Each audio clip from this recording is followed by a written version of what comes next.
আগামীকাল আপনার পরীক্ষা অথবা অফিসের একটা বড় অ্যাসাইনমেন্ট জমা দেওয়ার শেষ দিন। আপনি খুব ভালো করেই জানেন যে আজ রাতে কাজটা না করলে কাল আপনার কপালে বড় বিপদ আছে। তাও আপনি পড়তে বা কাজ করতে না বসে বিছানায় শুয়ে শুয়ে ফেসবুকে স্ক্রোল করছেন কিংবা ইউটিউবে একের পর এক অপ্রয়োজনীয় ভিডিও দেখছেন। আপনি ভাবছেন আপনি অলস বা কুড়ে, তাই তো? সাইকোলজি বলছে একদম ভুল। প্রোক্রাস্টিনেশন বা কাজ ফেলে রাখার সাথে আলসেমির কোনো সম্পর্কই নেই। এটা আসলে আপনার মস্তিষ্কের ভেতরের একটা মারাত্মক বৈজ্ঞানিক যুদ্ধ। কিন্তু কি সেই যুদ্ধ? চলুন দেখি এই সিনারিওটা আপনার সাথে মিলে কিনা। যখনই আমরা কোনো গুরুত্বপূর্ণ কাজ শুরু করতে যাই, আমাদের মন বলে, ধুর, এখন ভালো লাগছে না, একটু পরে করব। সেই একটু পর করতে করতে বিকেল গড়িয়ে রাত হয়, রাত গড়িয়ে পরের দিন আসে। আর যখন ডেডলাইন একদম মাথার ওপর চলে আসে, তখন আমাদের বুক ধরফর করা শুরু করে। আমরা প্যানিক করি এবং তাড়াহুড়ো করে কোনো মতে কাজটা শেষ করি।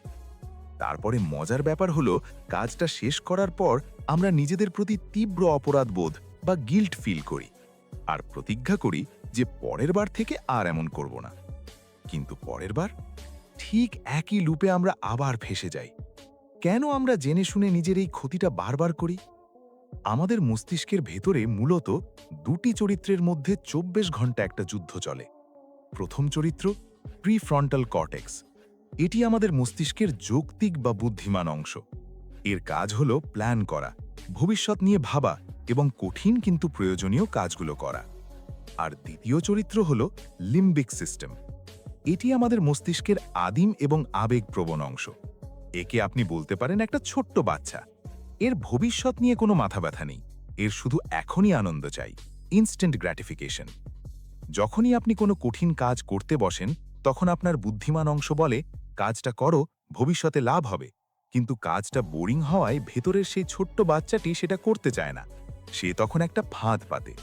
সে আপনার হাত দিয়ে ফোনটা তুলে নেয় এবং আপনাকে ফেসবুক বা রিলস দেখাতে শুরু করে।